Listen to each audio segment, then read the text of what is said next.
ódio que essa galera tava quando eles atacaram Berlim. Chegaram lá com sangue nos olhos. Não, e antes de chegar em Berlim, o ódio já tava no talo, porque eles começaram a chegar numas cidadezinhas alemãs, aquelas cidadezinhas arrumadinhas, super bonitas.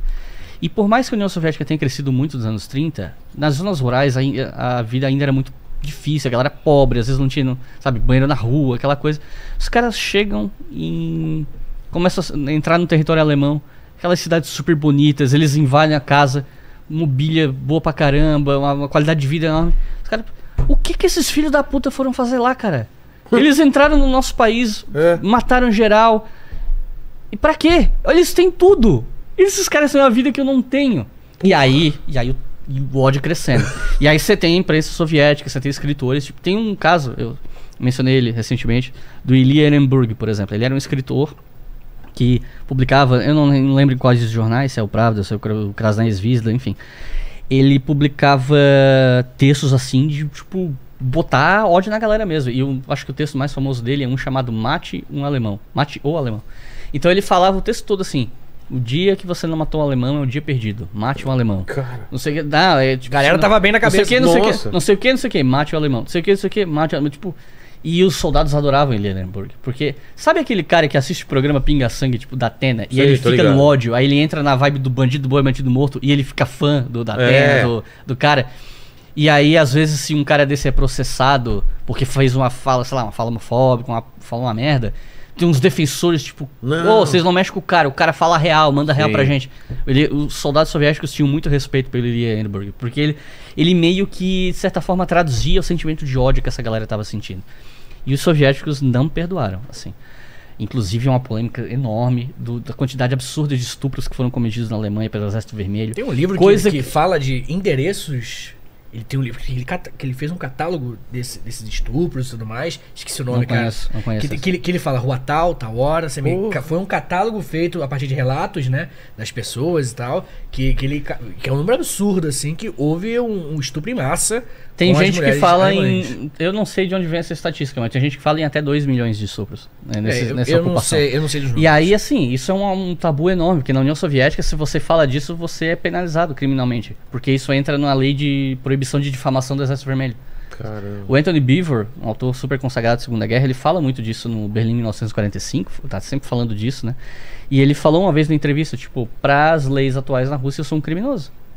Porque eu tô relatando o que aconteceu e os caras me tratam como criminoso por causa disso. Então, entendi. E aí se fazia muito uma vista grossa sobre esse tipo de coisa, porque é aquela coisa, se os oficiais ficarem tentando impedir esse tipo de coisa, você diminui moral, você cria discórdia dentro do grupo. Então, tinha uma vista grossa, mas não todo mundo. Tinha oficial, às vezes, que... Tem um caso, por exemplo, que o Beevor cita no livro, né? Acho que eram 2 alemãs que foram estupradas, depois elas procuraram o oficial soviético, tipo, olha... É porque acho que elas sabiam, talvez, que os soldados eram daquela unidade. Aconteceu isso com a gente foi estuprado, o oficial chegou. Traz aí a galera. Faz o reconhecimento, quem foi? Foi esse. Forcou a galera, mandou enforcar, executar. Então, assim, tinha oficial soviético linha dura, não, a gente não quer que isso seja feito. Mas a maioria fazia vista grossa, porque naquele contexto de caos e batalha, mano, deixa a galera fazer o que quiser, depois que eles fizeram com a gente. E aí, isso levanta polêmica até hoje e influenciou o pós-guerra na Alemanha Ocidental também. Porque daí... O peso da culpa do Holocausto, aquela coisa, era um negócio super pesado para a Alemanha. E era uma Alemanha que estava querendo se reconstruir. Então eles adotaram a narrativa de que eles eram vítimas. Os bombardeios de Dresden, a destruição das cidades alemãs por bombardeiros aliados, os estupros das berlinenses. E a Alemanha só vai começar a fazer as pazes com esse passado lá nos anos 70. Quando eles tiveram um chanceler chamado Willy Brandt, que foi o primeiro chanceler de esquerda na Alemanha desde a República de Weimar, assim. E ele adotou essa coisa do meia-culpa, não, a gente tem que tocar nesse assunto. Aí ele foi lá pra Polônia, ele não jogar debaixo do tapete, né? Aí foi lá no monumento, se ajoelhou para as vítimas do Holocausto, então ele fez todo um... E aí isso começou a vir mais à tona na Alemanha, mas há anos 70 pra frente, né?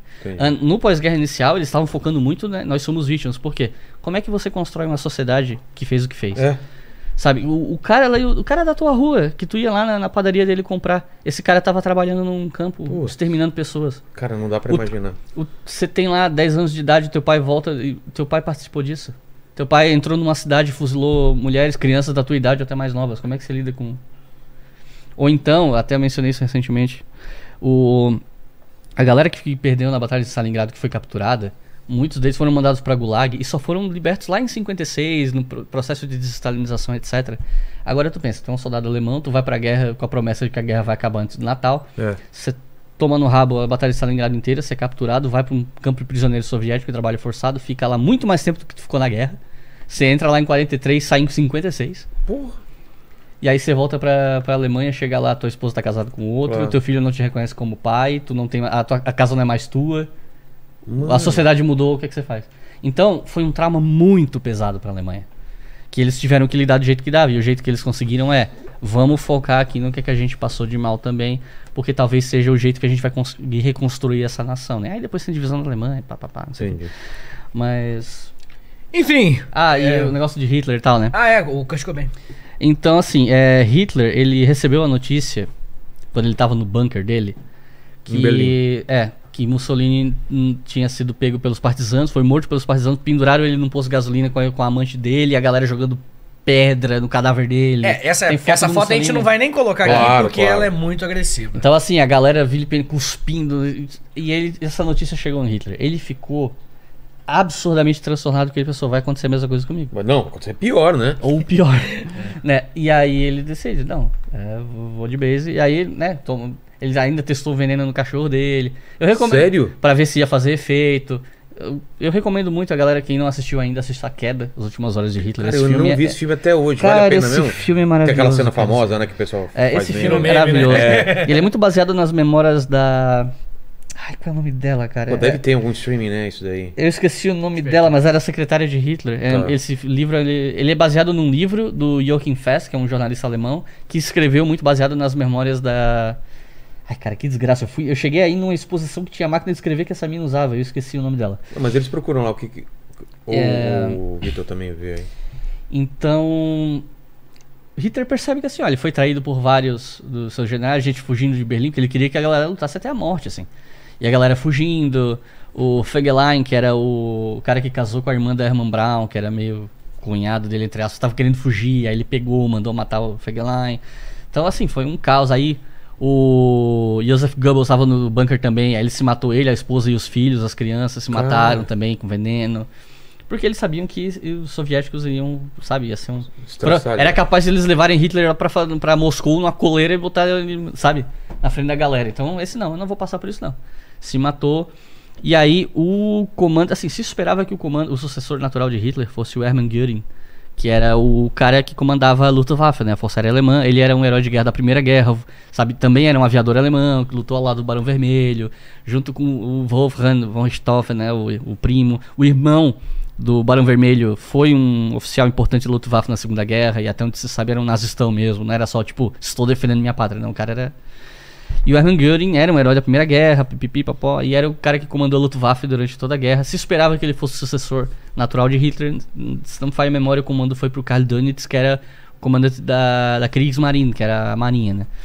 E aí, logo, Hitler se mata dia 30 de abril, e logo a Alemanha já quer assinar a rendição. Se não me engano, lá para dia 2 eles já estavam querendo assinar. Só que os alemães estavam querendo assinar com os aliados ocidentais. A União Soviética, não. Calma lá. A gente passa por tudo isso, a gente invade Berlim, toma a cidade. Assinar a rendição com os ocidentais é o cacete, volta aqui. Aí a batalha durou mais uns dias. E aí no dia 8 de maio é assinada formalmente a rendição com a presença soviética. E esse incidente gera um conflito até hoje. Por quê? A rendição foi assinada no dia 8 de maio, de noite, no horário da Alemanha. Na União Soviética, era 9 de maio. Por isso que a Rússia comemora o dia da vitória no dia 9 e a Europa Ocidental no dia 8. Entendi. E aí, quando um país tá de mal com a Rússia, às vezes o presidente vai lá e participa de comemoração no dia 8. Entendi. Quando a relação tá muito boa, tem alguém muito próximo do lado do Putin, ele vai no dia 9. Aí então... o número de pessoas, de presidentes, autoridades que vai num ou vai numa outra comemoração depende muito das relações com a Rússia, como uma coisa de marcar a posição, né? Então por isso que a marcha do Dia da Vitória acontece dia 9, é sempre um evento gigante na Rússia. E aí tá todo mundo curiosíssimo, é semana que vem já, do que dia 9, né, terça-feira. A galera tá curiosíssima de como é que vai ser essa marcha, que discurso que o Putin vai fazer, porque né, a guerra na Ucrânia tá acontecendo, né? Recentemente aí teve parece que teve um ataque de drone no Kremlin aí, um drone russo, então... Tá todo mundo muito curioso como é que vai ser.